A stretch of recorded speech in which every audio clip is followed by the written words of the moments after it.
उलट तपासणी न्यूज, सामाजिक, सांस्कृतिक आणि राजकीय घडामोडींचे यथार्थ दर्शन।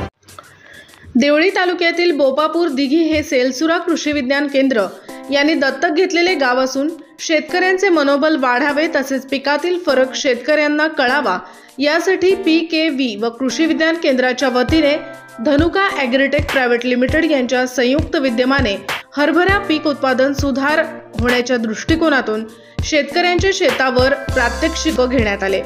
शेतकऱ्यांना लावणीपासून तर काढणीपर्यंत धनुका प्रायव्हेट लिमिटेड कडून यावेळी मार्गदर्शन करण्यात आले।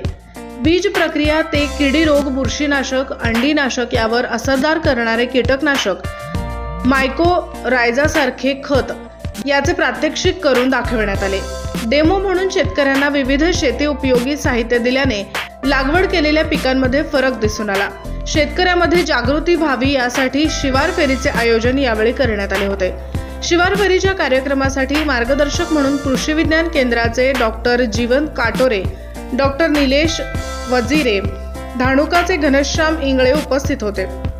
कार्यक्रमाचे उद्घाटक म्हणून बोपापूरचे सरपंच विनोद दांदडे तर प्रमुख अतिथी म्हणून बोपापूर पोलीस पाटील सचिन वडदकर, लीलाधर डबले, सुशील उमरे, प्रवीण वाटकर तसेच सुरेश देशमुख, अमोल हेपट, धीरज कदम, राहुल चाफले, निलेश पेठे, यश काळपांडे यांची उपस्थिती होती। यावेळी शेतकऱ्यांना हरभरा पीक उत्पादन सुधारण्याबाबत मार्गदर्शन करताना शेतात दोन पिकातील काय फरक आला याविषयी चर्चा करण्यात आली। दोन्ही पिकातील फरक शेतकऱ्यांनी प्रत्यक्षपणे डोळ्यांनी शेतात पाहिला, यामुळे उत्पादनात नक्कीच फरक दिसला असल्याचे यावेळी शेतकऱ्यांनी सांगितले। सोबतच वेगवेगळ्या शेती उपयोगी तंत्रज्ञानाबाबत सुद्धा माहिती देण्यात आली। यावेळी प्रवीण वाटकर यांचा सत्कार करण्यात आला। कार्यक्रमाच्या यशस्वीकरिता अमोल हेपट आणि पेठे यांनी मेहनत घेतली। न्यूज ब्युरो, उलट तपासणी न्यूज, देवळी।